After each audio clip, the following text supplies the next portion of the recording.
Hello students. तो हमारे previous videos में हम ये तो डिस्कस कर चुके हैं कि जो प्लांट्स हैं वो किस तरह से अपना फूड प्रिपेयर करते हैं by the process of respiration. आज के वीडियो लेक्चर में हम बात करेंगे कि जो प्लांट्स हैं, प्लांट्स में जो भी मटेरियल है उसका ट्रांसपोर्ट किस तरह से होता है। आज हम पढ़ेंगे ट्रांसपोर्टेशन इन प्लांट्स। अब देखिए, जैसे ह्यूमंस हैं, ह्यूमंस में नीड रहती है फूड एंड वाटर की for their growth and development. इसी तरह से जो प्लांट्स हैं, प्लांट्स को भी ज़रूरत रहती है वाटर की, मिनरल्स की। उन्हें भी अपना फूड जो है इधर उधर ट्रांसपोर्ट करना पड़ता है उनकी अच्छी ग्रोथ एंड डेवलपमेंट के लिए। तो अब क्वेश्चन तो यही है कि जो प्लांट्स हैं, प्लांट्स में ये सभी चीज़ों का ट्रांसपोर्ट किस तरह से चलता है। अब आप देखिए, इमेजिन कीजिए कि प्लांट्स कितने बड़े बड़े होते हैं, दे आर सो टॉल। तो उनमें ऐसा क्या सिस्टम रहता होगा जो कि उनके फूड को एक जगह से दूसरी जगह तक पहुंचाता होगा, या फिर उनमें वाटर किस तरह से ट्रैवल करता है।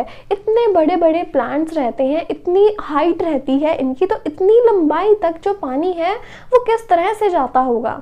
फर्दरमोर जो प्लांट्स हैं इनका ब्रेन तो है नहीं, तो इन्हें कैसे पता चलता है कि बॉडी के इस पार्ट में फूड की ज़रूरत है या बॉडी के इस पार्ट में वाटर की रिक्वायरमेंट है, और ये वाटर किस तरह से फिर फर्दर ट्रैवल करता है। ये सारे क्वेश्चंस हैं जो कि माइंड में अराइज होते हैं और उन्हीं का आंसर हम आज के वीडियो लेक्चर्स में फाइंड करेंगे। तो देखिए, यहाँ पे ट्रांसपोर्टेशन जो है प्लांट्स में, ट्रांसपोर्टेशन रहता है वाटर एंड मिनरल्स का। Then there is a transportation of food in plants, कि प्लांट्स में वाटर एंड मिनरल ट्रांसपोर्ट होते हैं एंड साथ ही ट्रांसपोर्ट होता है फूड। वाटर एंड मिनरल्स को ट्रांसपोर्ट करने के लिए plants have the xylem tissue, कि अगर प्लांट्स में वाटर्स एंड मिनरल का ट्रांसपोर्ट चाहिए तो उसके लिए रिस्पॉन्सिबल है xylem tissues. And for the transportation of food phloem tissues are available. तो देखिए, जो ट्रांसपोर्टेशन सिस्टम है प्लांट्स में कुछ बहुत ज़्यादा एक्सटेंडेड नहीं है, बट यस, यहाँ पे ये दो कंडक्टिंग ट्यूब्स रहती हैं, एक जाइलम एंड दूसरी फ्लोएम, जो कि इनमें जो रिक्वायर्ड मटेरियल है इनकी ग्रोथ के लिए उसका ट्रांसपोर्ट करती हैं एक जगह से दूसरी जगह पर। अब ये xylem tissues and phloem tissues को आप अपने क्लास 9 में इनका स्ट्रक्चर किस तरह का रहता है उसे आप डीपली स्टडी कर ही चुके हैं, राइट। तो आज आपके इस वीडियो लेक्चर में क्लास 10 में क्या इंपॉर्टेंट है कि जो जाइलम एंड फ्लोएम टिश्यूज हैं किस तरह से फूड या वाटर का ट्रांसपोर्ट करते हैं। तो आज हम वन बाय वन ही इन्हें डिस्कस करेंगे। सबसे पहले हम डिस्कस करेंगे जाइलम टिश्यूज किस तरह से वर्क करते हैं, then we will discuss the working of phloem tissues, कि किस तरह से ये फूड को एक जगह से दूसरी जगह तक ट्रांसपोर्ट करने में हेल्प करता है। So, अभी हम डिस्कस करते हैं the transportation of water in plants, transportation of waters and mineral. अब देखिए, हम बात कर रहे हैं कि जो प्लांट्स हैं, जो ट्रीज हैं, अगर ट्रीज का आप एग्जांपल अपने माइंड में लेके चले तो ट्रीज देखिए कितने टॉल हैं। तो क्वेश्चन तो सबसे पहले ये है कि ये जो ट्रीज हैं इनमें इतनी लेंथ तक पानी जाता कैसे है, इतनी हाइट तक पानी पहुंचाया कैसे जाता है। मीन्स कि इनमें जो ट्यूब्स हैं, द जाइलम ट्यूब्स, वो आई कहाँ से, कैसे एक पूरा कंडक्टिंग सिस्टम बना जिसके थ्रू जो वाटर है from roots to the tip of the plant, to the top of the plant, to the top of the tree पहुंचाया जाता है। क्वेश्चन तो ये है, कहाँ से आई ये tubes. Now, what happens if we look for a tree? अगर हम ट्री की बात करें तो उसमें सबसे पहले तो नॉर्मली जो प्लांट सेल्स हैं वही रहते हैं, नॉर्मल प्लांट सेल्स हैं। Yes, they all are just combined together, they all are living. पर जैसे जैसे ये मैच्योर होते जाते हैं धीरे धीरे ये अपना न्यूक्लियस लूज करते हैं और जो भी इनके सब्सटेंसेस है वो धीरे धीरे सभी खत्म होने शुरू हो जाते हैं। मींस मैच्योरिटी के बाद जब सेल है वो मरना शुरू हो जाता है, उसके जो कंपोनेंट्स हैं, कंपोनेंट्स धीरे धीरे खत्म होने लगते हैं। तो पहले न्यूक्लियस जाता है, आफ्टर दैट और भी इसके जो अंदर जितना भी स्टफ है ये सारे अपने स्टफ को लूज कर देते हैं। देन इनमें जो वर्टिकल वॉल्स हैं, ये जो वर्टिकल वॉल्स हैं, वर्टिकल वॉल्स भी धीरे धीरे ख़त्म हो जाती हैं। तो जब सब कुछ ख़त्म हो गया तो हमारे पास एक लॉन्ग वर्टिकल कॉलम बचता है जिसे कि हम कहते हैं जाइलम। जाइलम एक लॉन्ग वर्टिकल हॉलो कॉलम है, खाली है बिल्कुल ये कॉलम। तो अगर ये कॉलम खाली है तो मतलब इसके थ्रू वाटर ट्रैवल कर सकता है। सो द क्वेश्चन इज कि अगर ये जाइलम टिश्यू है, जाइलम टिश्यू में न्यूक्लियस नहीं है, तो क्या ये लिविंग है? So the answer is no, xylem tissues are dead. Xylem tissues are dead. ये डेड सेल्स के साथ मिलकर बनते हैं। जब डेड सेल्स कंबाइन होते हैं then they make the xylem tissue which is hollow from inside through which water can travel। अब ये है कि रूट्स, अब देखिए ये तो कॉमन चीज़ है, हमें पता है कि रूट से वाटर आ रहा है, उसका मैकेनिज्म डेफिनेटली हम डिस्कस करेंगे, बट अभी के लिए हमें इतना पता है दैट जो रूट से वाटर आ रहा है, लेकिन ये इतनी ऊंचाई तक जाएगा कैसे? क्वेश्चन इज दैट कि इतनी ऊंचाई तक इसे कैसे पता चलेगा कि इतनी हाइट तक पानी को जाना है? क्या ऐसी चीज़ है जो कि पानी के लिए सक्शन का काम करती है, जो कि उसे खींचती है? तो देखिए क्या चीज़ है, अभी यहाँ पे जो मैकेनिज्म यहाँ पे वर्क करता है उसे हम कहते हैं transpiration. Transpiration is the mechanism that is responsible for taking the water all through the xylem tissue. That's during the day. दिन के समय में, देखिए दिन का समय है, धूप है, राइट, सन इज देयर। अब क्या होगा, देखिए हम तो लिविंग है, हम इधर उधर घूम फिर सकते हैं। अगर हमें गर्मी लगे तो डेफिनेटली हम धूप में नहीं खड़े होते, हम छाया देखते हैं कि कहाँ छाँव है, हम वहाँ चले जाएं। अब देखिए ये जो प्लांट्स हैं, प्लांट्स तो वॉक नहीं कर सकते, मूव नहीं कर सकते, मींस वो वहाँ पे ही रहेंगे हमेशा, चाहे धूप जितनी मर्जी तेज हो। तो अपने आप को मेंटेन करने के लिए, अपना टेम्परेचर मेंटेन करने के लिए जैसे हम लोग स्वेट करते हैं, उसी तरह से प्लांट्स भी कूल डाउन होने के लिए जो एक्सेस वाटर है उसे एनवायरनमेंट में लूज करते हैं, वो अपने एक्सेस वाटर को इवेपोरेट कर देते हैं। सो यहाँ पे आपको पॉइंट ये याद रखना है कि जितना भी वाटर जो सॉइल में से रूट से सकअप होता है, रूट्स सॉइल से जितना भी पानी लेती हैं उसमें से जो मेजॉरिटी पोर्शन है वो तो इवेपोरेट हो जाता है। उसमें से बहुत ही कम हिस्सा है जो कि प्लांट के पास बचता है अपनी ग्रोथ एंड मेटाबॉलिज्म के लिए। तो जो एक्सेस इवेपोरेशन है पानी की थ्रू द एरियल पार्ट्स, जैसे लीव्स हैं, ब्रांचेस हैं, एरियल पार्ट से जो एक्सेस वाटर लूज होता है उस प्रोसेस को हम कहते हैं ट्रांसपीरेशन। और ये ट्रांसपीरेशन ही रिस्पॉन्सिबल है जाइलम ट्यूब के थ्रू वाटर को कंडक्ट करवाने के लिए। सो व्हाट हैपेंस देयर कि जो वाटर मॉलिक्यूल्स हैं, इफ आई से वाटर मॉलिक्यूल्स, H2O मॉलिक्यूल्स एक दूसरे के साथ एक चेन की तरह कनेक्टेड रहते हैं। वाटर मॉलिक्यूल्स एक दूसरे के साथ एक चेन की तरह कनेक्टेड रहते हैं। तो क्या हाइड्रोजन बॉन्डिंग रहती है बेसिकली, आप अपने आगे क्लासेस में जाके पढ़ेंगे, अभी उसके लिए वरी करने की ज़रूरत है। बस ये याद रखिए कि जो वाटर मॉलिक्यूल्स हैं, एक वाटर मॉलिक्यूल दूसरे वाटर मॉलिक्यूल के साथ अटैच है, तीसरे वाटर मॉलिक्यूल के साथ अटैच है, तो पूरी यहाँ पे जाइलम ट्यूब में जो वाटर मॉलिक्यूल्स हैं एक दूसरे के साथ अटैच्ड है फर्दर एंड फर्दर। तो जब इवेपोरेशन होती है, इवेपोरेशन के टाइम पे जब एक मॉलिक्यूल लूज होगा, जब एक मॉलिक्यूल लूज होता है तो साथ ही वो अपने दूसरे मॉलिक्यूल को खींच लेगा, दूसरा मॉलिक्यूल तीसरे को खींचेगा, तीसरा मॉलिक्यूल चौथे मॉलिक्यूल को खींचेगा। सो करते करते करते जो वाटर मॉलिक्यूल्स हैं उनकी एक चेन चलती है और धीरे धीरे धीरे ये जाइलम ट्यूब के थ्रू फ्लो करते रहते हैं, आगे और आगे बढ़ते रहते हैं, क्योंकि इन्हें एक फोर्स फील हो रही है, जो फोर्स इन्हें बाहर खींच रही है। तो उस फोर्स की वजह से जो वाटर मॉलिक्यूल्स हैं जाइलम ट्यूब के थ्रू ट्रैवल करते हैं और उसे हम कहते हैं ट्रांसपीरेशन पुल। वो फोर्स जो एक्सपीरियंस कर रहे हैं water molecules during the day, जिसकी वजह से वो जाइलम ट्यूब में ट्रैवल कर रहे हैं, उसे हम कहते हैं ट्रांसपीरेशन पुल। मींस एक यहाँ पे वाटर मॉलिक्यूल है, जब ये इवेपोरेट होता है तो साथ ही दूसरे मॉलिक्यूल को खींच के ले जाएगा, दूसरा मॉलिक्यूल तीसरे को खींच लेगा, तीसरा मॉलिक्यूल चौथे मॉलिक्यूल को खींच लेगा। तो करते करते चेन की तरह ये एक दूसरे को खींचते चले जाते हैं आगे से आगे, और जो वाटर है वो राइज करता है in the xylem tube.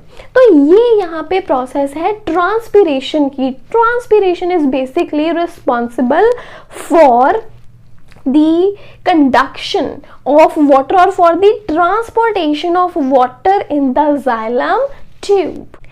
Example के लिए आप देखिए, जिस तरह से आप कोल्ड ड्रिंक पीते हैं, कोल्ड ड्रिंक को स्ट्रॉ की हेल्प से पीने की कोशिश करते हैं। व्हेन यू सक इन, जब आप सक इन करने की कोशिश करते हैं कोल्ड ड्रिंक को, तो उसमें जो भी लिक्विड है वो एक फोर्स एक्सपीरियंस करता है और वो स्ट्रॉ के थ्रू अपवर्ड मूव करता है। तो उस स्ट्रॉ की तरह ही अगर हम जाइलम को लेके चलें कि वही हॉलो ट्यूब की तरह है, जिसे ऊपर से एक फोर्स फील हो रही है, एक्सटर्नल फोर्स फील हो रही है, जिसकी वजह से वो अपवर्ड मूव कर रहा है।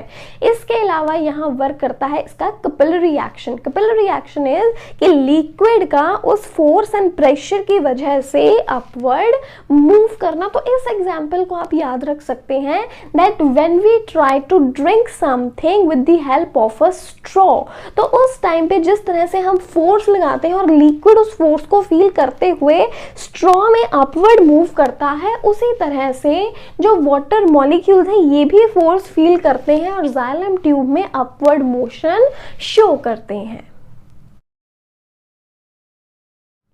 सो देखिए, डे टाइम में तो क्लियर है कि सन प्रेजेंट है और उसकी वजह से इवेपोरेशन होती है and it creates that transpiration pull. Transpiration pull की वजह से जो जाइलम ट्यूब है उसमें एक पूरा कंडक्टिंग कॉलम वर्क करता है, जिसमें जो वाटर है फ्लो करता है, right, and it just move to the different parts of the plant. अब क्वेश्चन ये है कि रात के समय में देयर इज नो सन, अगर रात के समय में सन नहीं है तो ऑब्वियस चीज है कि ट्रांसपीरेशन भी नहीं होगी। तो अगर ट्रांसपीरेशन नहीं होगी तो ये जो कॉलम है, वाटर कॉलम है, इसे तो फॉल कर जाना चाहिए। तो रात के समय में भी ये कॉलम किस तरह से मेंटेन रहता है, तो रात के समय में याद रखिए यहाँ वर्क करता है रूट प्रेशर। रात के समय में रूट प्रेशर की वजह से, रूट प्रेशर ही वजह से जो पूरा का पूरा कॉलम है वो वर्किंग रहता है। तो ये क्वेश्चन भी आ जाता है एग्जाम्स में कि जो ट्रांसपोर्टेशन इन प्लांट्स की अगर बात करें तो दिन के समय ऐसी कौन सी फोर्स है जिसकी वजह से पानी की कंडक्शन रहती है through the xylem tubes, that is the transpiration, और रात के समय में वर्किंग रहता है रूट प्रेशर। तो है क्या बेसिकली ये, तो देखिए अगर हम कहें जस्ट वी आर इमेजिनिंग कि रूट्स हैं अगर ये प्लांट की, तो जो प्लांट्स की रूट है अगर एक tip which is in contact with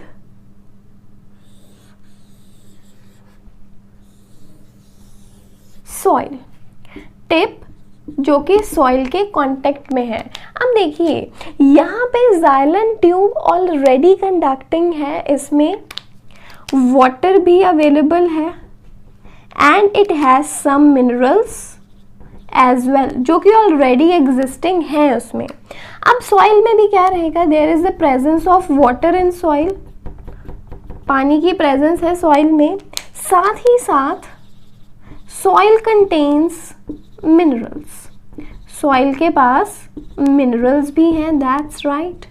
अब क्या रहता है, पहले तो ये बैलेंस जो है वो मेंटेन रहता है ड्यू टू डिफ्यूजन। डिफ्यूजन ने क्या करना है, यहाँ पे वाटर एंड मिनरल्स का जो बैलेंस है उसे मेंटेन करके रखना है। बट कुछ समय बाद क्या होता है कि ये जो रूट के सेल जो कि डायरेक्टली इन कांटेक्ट है विद सॉइल, ये कुछ वर्क करके, कुछ एनर्जी लगाकर इन मिनरल्स को गेन करना शुरू करते हैं। मतलब ये जो रूट टिप पे जो सेल्स हैं, cells which are directly in contact with the soil, ये क्या करते हैं, सॉइल से मिनरल्स को खुद एब्जॉर्ब करना शुरू कर देते हैं। They just start absorbing the minerals. ये खुद से एनर्जी लगाते हैं और मिनरल्स को एब्जॉर्ब करना शुरू करते हैं। Means this is an active process. ये एक एक्टिव प्रोसेस है जिसमें जो रूट है, रूट के सेल्स अपनी एनर्जी लगाकर सॉइल में से मिनरल्स को एब्जॉर्ब कर रहे हैं। तो जब ये सॉइल्स के काफ़ी सारे मिनरल्स को एब्जॉर्ब कर लेते हैं, when they absorb the minerals from the soil, अब देखिए जब ये मिनरल्स को एब्जॉर्ब कर रहे हैं सॉइल से, तो सॉइल में जो कॉन्सेंट्रेशन है, सॉइल में जो कंसंट्रेशन है वो लो हो जाएगी, जबकि जो रूट है, रूट टिप में कॉन्सेंट्रेशन बढ़ जाएगी। सॉइल्स में मिनरल की कंसंट्रेशन कम हो जाएगी, जबकि रूट में मिनरल्स की कंसंट्रेशन जो है वो बढ़ जाएगी। मतलब इम्बैलेंस क्रिएट हो जाएगा। जब इम्बैलेंस क्रिएट हो गया, इम्बैलेंस क्रिएट होगा तो नेचर को तो ये पसंद नहीं है। नेचर का काम क्या रहेगा कि वापस से बैलेंस आ जाए। अब बैलेंस किस तरह से आ सकता है, या तो ये मिनरल्स वापस चले जाए सॉइल में। अब सेल्स ऐसा तो होने नहीं देंगे, सेल्स ने अपनी एनर्जी खर्च करके इन मिनरल्स को एब्जॉर्ब किया है, तो सेल्स इन मिनरल्स को वापस सॉइल को क्यों देंगे। तो यहाँ पे बैलेंस मेंटेन करने के लिए दूसरा यहाँ पे मेथड क्या है कि जो वाटर है, वाटर फ्रॉम द सॉइल अब रूट्स में जाना शुरू करे। अब देखिए वाटर जब यहाँ पे जाएगा, अब देखिए यहाँ पे कंसंट्रेशन लो हो गई है क्योंकि मिनरल को इस रूट ने एब्जॉर्ब कर लिया है। अब यहाँ पे कंसंट्रेशन ज्यादा है रूट में कंसंट्रेशन को कम करने के लिए जो वाटर है सॉइल से वाटर रूट्स में जाना शुरू करता है, सो दैट कि जो कंसंट्रेशन बढ़ गई है उस कंसंट्रेशन को डाइल्यूट किया जा सके। And hence it creates a pressure. उस चीज को हम कहते हैं रूट प्रेशर। और इस तरह से रात के समय में भी जो कॉलम है वो फॉल नहीं करता। रूट प्रेशर की वजह से रात के समय में भी जो वाटर कॉलम है वो मेंटेन रहता है, और उसका रीजन ये है। अब जब देखिए यहाँ से वाटर ने, अब देखिए पार्टिकल्स नहीं मूव कर रहे, पार्टिकल्स जो सोल्यूट पार्टिकल्स हैं वो मूव नहीं कर रहे, यहाँ वाटर मूव कर रहा है। जब वाटर मूव करे from low concentration to high concentration तक जाए water, from low concentration to high concentration जब वाटर मूव करता है, इस प्रोसेस को हम कहते हैं ऑस्मोसिस। इस प्रोसेस को हम क्या कहते हैं, ऑस्मोसिस। और इस ऑस्मोसिस की वजह से जो प्रेशर आता है उसे हम क्या कह देते हैं, एक तरह से वो ऑस्मोटिक प्रेशर रहता है, और कॉमनली हम कहते हैं कि यहाँ पे पूरे रूट सिस्टम में रूट प्रेशर एग्जर्ट होता है, जिसकी वजह से जो पानी है वो सॉइल से रूट्स की तरफ मूव करने लगता है, और जो कॉलम है वो मेंटेन्ड रहता है रात के समय में भी।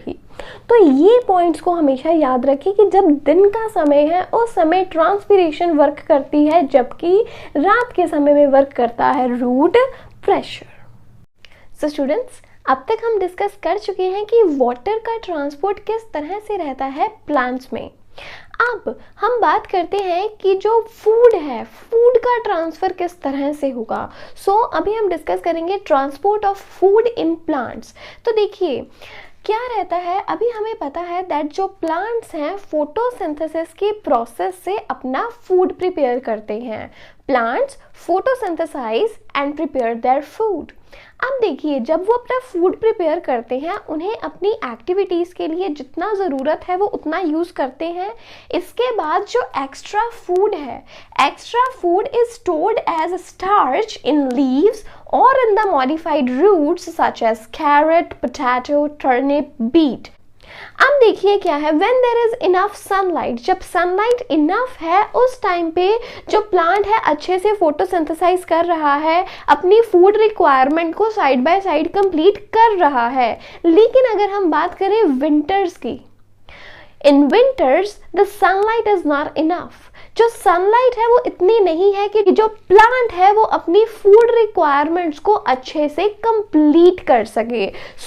जब प्लांट को लगता है कि अभी फूड प्रिपेयर करने में कहीं कुछ कमी आ रही है, कि वो अपना अच्छे से फूड प्रिपेयर नहीं कर पा रहा है क्योंकि सनलाइट इनफ नहीं है, तो क्या होगा कि जो रूट्स में फूड स्टोर्ड है वो वापस से उसे कहाँ भेज देगा, प्लांट तक। तो देखिए ये चीज है कि लीव्स में हमें पता है फोटोसिंथेसिस की प्रोसेस चलती है, तो लीव से जो फूड है, जो एक्स्ट्रा फूड है, उसे ट्रांसफर किया जा सकता है मॉडिफाइड रूट्स तक, और ज़रूरत पड़ने पे रूट से, मॉडिफाइड रूट से जो स्टोर्ड फूड है उसे वापस से भेजा जा सकता है प्लांट तक, उसकी लीव्स तक, सो दैट कि जो उसकी फूड रिक्वायरमेंट है वो पूरी हो सके और वो सरवाइव कर सके। अब देखिए हमारे साथ भी ऐसे ही है, हमें सरवाइव करना है तो वी नीड फूड, और हम भी ऐसे ही करते हैं, हम अपने फूड को स्टोर करके रखते हैं सो दैट कि हमें खाने की कमी ना हो, हमारे लिए फूड की कमी ना हो, क्योंकि अगर फूड की कमी होगी तो हम ज़्यादा टाइम तक सरवाइव नहीं कर सकते। ऐसा ही कुछ प्लांट्स के लिए है, they also prepare their food and store the extra stuff. जो एक्स्ट्रा फूड है उसे स्टोर भी करते हैं, और ज़रूरत पड़ने पर जो स्टोर्ड फूड है उसे प्लांट यूज़ करता है अपनी ग्रोथ एंड मेटाबॉलिज्म के लिए, और अपने सर्वाइवल में हेल्प करता है। लेकिन अभी क्वेश्चन तो अगेन यही है कि प्लांट को किस तरह से पता चलता है कि फूड को हमें किस डायरेक्शन में ट्रांसफर करना है, कि यस अब ये एक्स्ट्रा फूड है, इट मस्ट गो डाउन, अब ये डाउन चला जाए, मॉडिफाइड रूट्स तक डाउनवर्ड चला जाए और वहाँ ये स्टोर हो। और फिर इसे कैसे समझ में आता है दैट नाउ अभी मुझे ज़रूरत है अपना स्टोर्ड फूड यूज़ करने की, और जो स्टोर्ड फूड है वो वापस से अपवर्ड डायरेक्शन में जाता है। तो देखिए ये किस तरह से डिसाइड करते हैं कि फूड कैसे और कहाँ मूव करेगा, क्योंकि प्लांट्स के पास ब्रेन तो है नहीं। यही चीज़ है, अब इसी फिनोमिना को हम डिस्कस करेंगे कि आखिर जो फूड है वो ट्रैवल करता किस तरह से है, कैसे पता चलता है कि जो फूड है फूड को अपवर्ड डायरेक्शन में जाना है या फिर डाउनवर्ड डायरेक्शन में जाना है। Students, now we should discuss how food is transferred or transported through phloem. तो देखिए यहाँ पे हम बात कर रहे हैं ट्रांसपोर्ट ऑफ फूड। जब फूड ट्रांसपोर्ट किया जाता है from one location to the other, उस टाइम पे इस प्रोसेस को हम कहते हैं ट्रांसलोकेशन। ये चीज़ आप याद रखें that the transfer of food is termed as translocation, right. अभी हमें डिस्कस करना है दैट ट्रांसलोकेशन किस तरह से होगी इन द फ्लोएम टिश्यूज। तो देखिए सबसे पहले यहाँ पे हम दोनों के स्ट्रक्चर्स को कंपेयर करते हैं, structure of xylem and phloem. अब देखिए जाइलम हमारे पास एक हॉलो ट्यूब रहती है जिसमें वाटर फिल्ड है। After that if you talk about phloem में देखिए यहाँ पे क्या है, फ्लोएम में एक थिक शुगरी सैप रहता है। थिक शुगरी सैप मीन्स यहाँ पे वाटर में शुगर डिजॉल्व है, वाटर में शुगर डिजॉल्व है, शुगर के मॉलिक्यूल्स हैं, and it makes the thick sugary SAP. क्योंकि ये अपने फूड को स्टोर करता है in the form of starch, and starch is basically a type of sugar. तो फ्लोएम में रहेगा थिक शुगरी सैप, जबकि जाइलम में रहता है वाटर। आफ्टर दैट हम देखेंगे कि यहाँ पे इसके मार्किंग्स हैं। ये मार्किंग्स क्या शो कर रही हैं? These markings are the left over cytoplasm.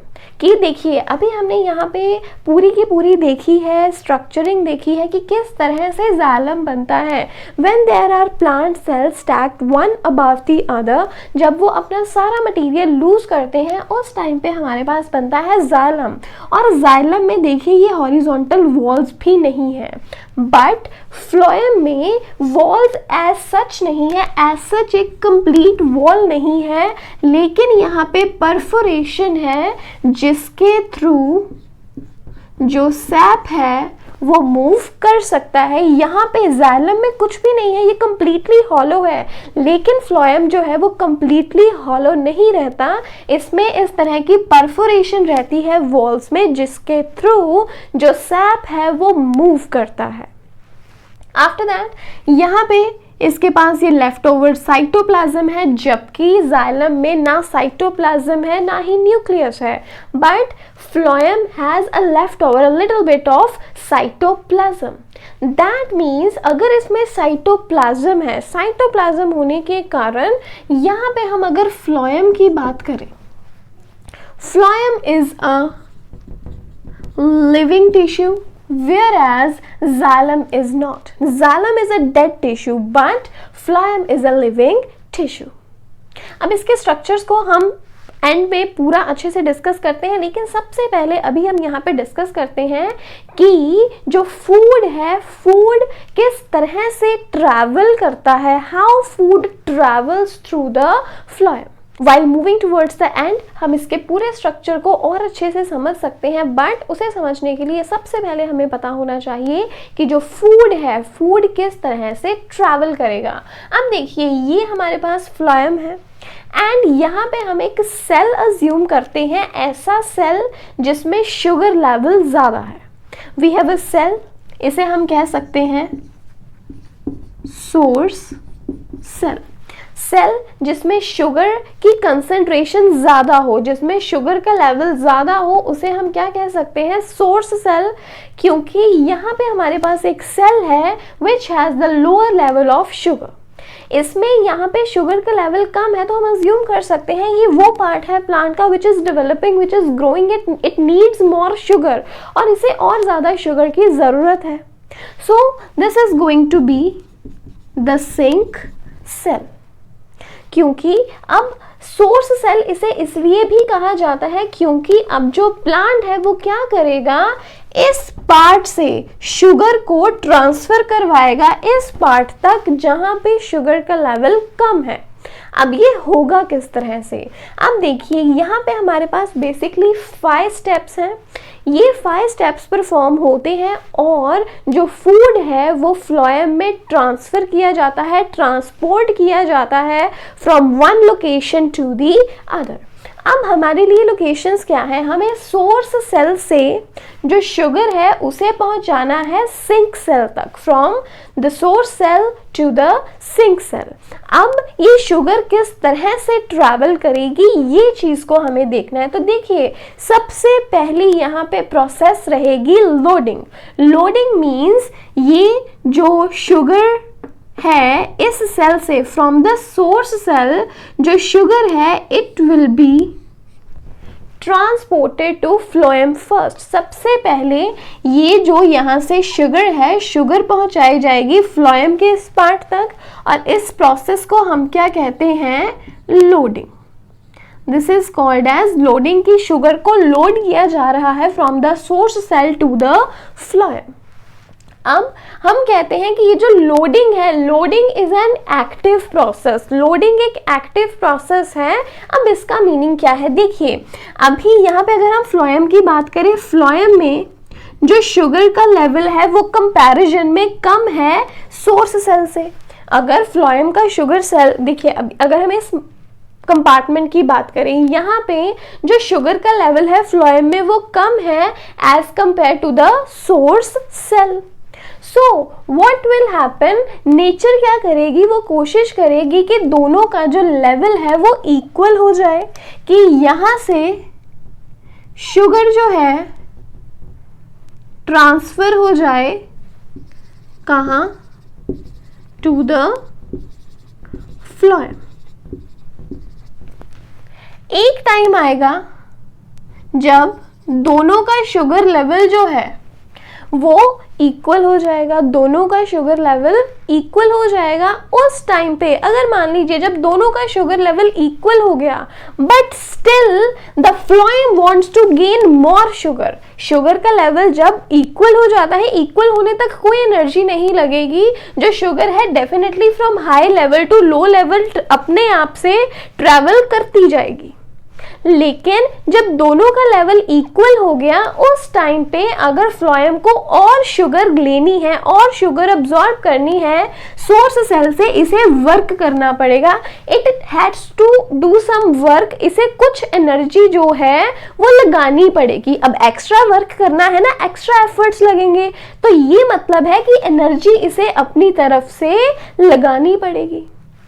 अब क्योंकि ये एनर्जी लगाएगा थोड़े और शुगर मॉलिक्यूल्स को गेन करने के लिए, तो इसलिए हम क्या कहते हैं कि लोडिंग एक एक्टिव प्रोसेस है। Loading is an active process, क्योंकि यहाँ पे सेल को अपनी एनर्जी लगानी पड़ रही है यहाँ से शुगर मॉलिक्यूल्स को गेन करने के लिए। सो फर्स्ट स्टेप क्या है, loading, it is an active process. Process क्या है कि सोर्स सेल से जो शुगर है वो फ्लोएम तक ट्रांसफर होगी।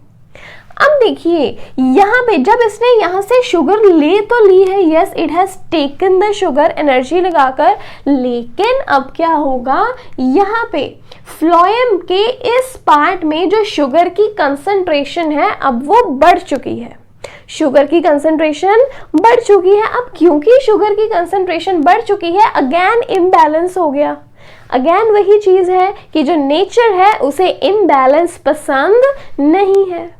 क्या होना चाहिए, एक तो यहाँ पे ये मेथड है कि ये जो शुगर के जो शुगर इसने गेन की है इसे वापस कर दिया जाए। अब ये जो सेल है, जो फ्लोएम है, ये ऐसा तो करेगा नहीं क्योंकि इसने खुद की एनर्जी को लगाया है इन शुगर के मॉलिक्यूल्स को गेन करने के लिए। अपनी एनर्जी लगाकर इसने शुगर के मॉलिक्यूल्स गेन किए हैं, डेफिनेटली ये इन्हें वापस करने वाला तो है नहीं। तो क्या होगा कि जो जाइलम है, जाइलम से वाटर फ्लो करेगा टू द फ्लोएम। अब देखिए जो जाइलम है, जाइलम कंपैरिजन में लो कंसंट्रेशन पे है, xylem in comparison is at low concentration, इसमें सिर्फ और सिर्फ पानी है, इसमें पानी के साथ शुगर के मॉलिक्यूल्स भी हैं, तो कंसंट्रेशन किसकी ज्यादा है, शुगरी सैप की। फर्दरमोर इसने यहाँ से और शुगर के मॉलिक्यूल्स गेन कर लिए हैं, तो यहाँ पे कंसंट्रेशन ज्यादा है जबकि जाइलम के कंसंट्रेशन कम है। तो जो वाटर है, वाटर फ्लो करेगा from xylem to phloem, xylem से फ्लोएम की तरफ। और इस प्रोसेस को हम क्या कहते हैं, this is the second step. और क्या हो रही है इसमें, ऑस्मोसिस, ऑस्मोसिस कहते हैं। ऑस्मोसिस होगी फ्रॉम जाइलम टू फ्लोएम। अब देखिए पानी का इनफ्लो हो रहा है, पानी का फ्लो बढ़ता जा रहा है, बढ़ता जा रहा है, तो क्या होगा, ये जो हमारा यहाँ पे ये पोर्शन है यहाँ पे फ्लोएम का, इट विल जस्ट फ्लफ, ये फ्लफ कर जाएगा, ये पफ अप कर जाएगा, बाहर की साइड को फूल जाएगा, इट विल पफ। देखते हैं ना जैसे बलून्स रहते हैं, अगर बलून में हम पानी भरते जाते हैं, भरते जाते हैं, भरते जाते हैं, वो फ्लफ हो जाएगा, the balloon will fluff puff of हो जाएगा, फूल जाएगा। वो होता है ना ऐसे। उसी तरीके से है कि जब ऑस्मोसिस की प्रोसेस के थ्रू जो वाटर है जाइलम से फ्लोएम में आता जा रहा है, फ्लो करता जा रहा है, सो दैट कि उसकी कंसंट्रेशन कम हो सके। जब तक कंसंट्रेशन बैलेंस नहीं होती, यहाँ जाइलम से जो वाटर है उसका फ्लो फ्लोएम की तरफ चलता रहेगा।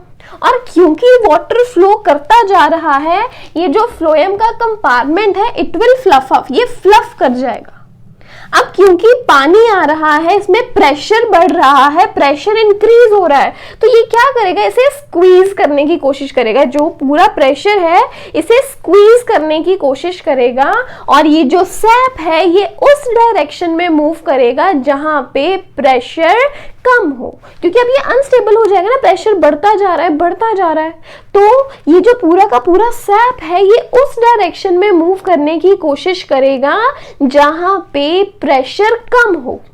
अब प्रेशर कम कहाँ होगा, जहां पे शुगर की कंसंट्रेशन कम है। अब चाहे सेल नीचे हो, चाहे सेल डाउनवर्ड प्रेजेंट हो जहां पे शुगर की कंसंट्रेशन कम है, तो ये सैप डाउनवर्ड मूव करेगा। अगर कोई ऐसा सेल है जिसकी कंसंट्रेशन कम है लेकिन वो इस पर्टिकुलर सोर्स सेल से, इस पर्टिकुलर कंपार्टमेंट से ऊपर है कहीं, अगर ऊपर कोई ऐसा सेल प्रेजेंट है जिसकी कंसंट्रेशन कम है, तो ये जो सैप है वो उसकी तरफ अपवर्ड डायरेक्शन में मूव करेगा। सो यहाँ पे ये चीज बिल्कुल क्लियर है, क्योंकि यहाँ पे कंसंट्रेशन ज्यादा है, पानी का इनफ्लो हो रहा है और यहाँ पे प्रेशर बढ़ने की वजह से जो सैप है अब ये उस डायरेक्शन में मूव करेगा जहां पे प्रेशर कम हो। और प्रेशर कम कहाँ होगा, जहां शुगर लेवल कम है। हमारे एग्जाम्पल में हमने यहाँ अज्यूम किया है कि ये है सेल जहां पे शुगर का लेवल कम है। कम शुगर का लेवल है मींस अब ये जो पूरा का पूरा सैप है, पूरा का पूरा सैप एज सच ये डाउनवर्ड मूव करना शुरू करेगा। The SAP will move in the downward direction, ऐसी डायरेक्शन जहां पे प्रेशर कम है। And this is the step 3 जिसे हम कहेंगे bulk flow. Bulk flow, bulk flow का मतलब है कि पूरे का पूरा जो सैप है, सैप एज सच मूव करेगा डाउनवर्ड।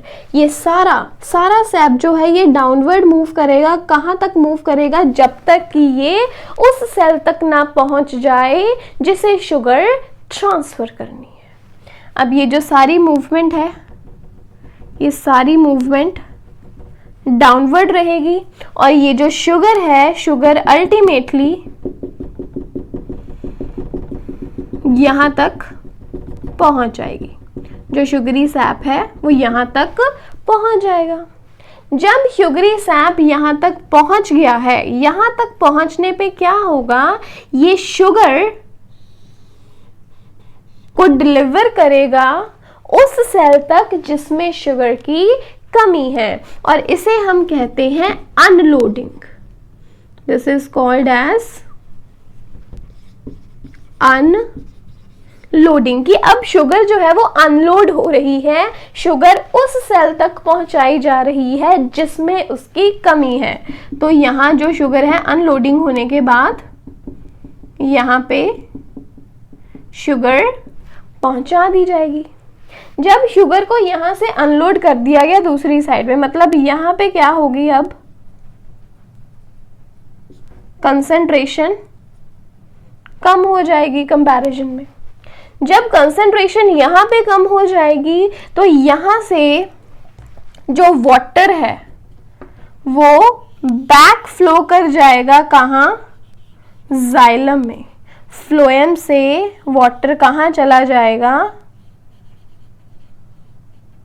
जाइलम में। अगेन इस प्रोसेस को हम क्या कहेंगे, osmosis. This process is osmosis. Osmosis process है, लेकिन अब क्या होगा, क्योंकि यहाँ पे फ्लोएम में जो कंसंट्रेशन है वो कम हो गई। देखिए पानी क्यों आया था, कंसंट्रेशन कम करने के लिए। अब जब शुगर के मॉलिक्यूल्स हैं, जो शुगर है वो अल्टीमेटली उस सेल तक पहुंचा दी गई है जिसे उसकी जरूरत थी, तो कंसंट्रेशन अपने आप कम हो गई। जब कंसंट्रेशन कम हो गई, पानी का काम था वो खत्म हो गया, वो वापस से अपने घर जाएगा अब जाइलम ट्यूब में। तो वापस से कहाँ चला गया वाटर? जाइलम में। किस प्रोसेस के through? By the process of osmosis. Osmosis वो प्रोसेस है जिसमें अब वाटर या कह लीजिए सॉल्वेंट ट्रैवल करता है from lower concentration to higher concentration। अब ये चीज, अब ये वापस चलेगा, that was the ultimate step, the step 5 which is the osmosis. अब अगर हम वापस आए स्ट्रक्चर के ऊपर, अगर हम स्ट्रक्चर की बात कर रहे हैं, देखिए हमने कहा था कि ये जो फ्लोएम है, फ्लोएम में साइटोप्लाज्म का कुछ हिस्सा रहता है। It contains a little bit of cytoplasm. और हमने कहा है कि ये जो फ्लोएम है ये एक लिविंग टिश्यू है, whereas the xylem is the dead one। Xylem living tissue नहीं है जबकि फ्लोएम लिविंग टिश्यू है। अब क्वेश्चन तो ये आता है that it is just having a little bit of cytoplasm but it is not having the nucleus.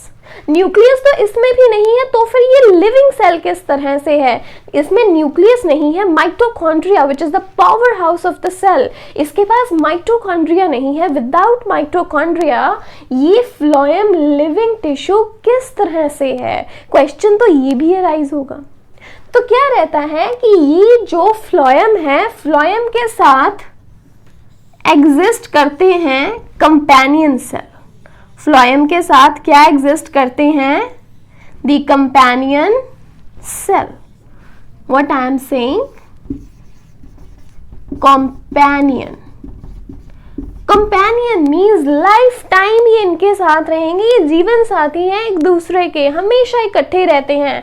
Phloem के साथ एग्जिस्ट करते हैं कंपेनियन सेल। ये चीज जरूर याद रखें, कंपेनियन सेल प्रॉपरली सेल रहते हैं, डेवलप्ड हैं, इनके पास सेल, इनके पास इनका न्यूक्लियस है, माइटोकॉन्ड्रिया है।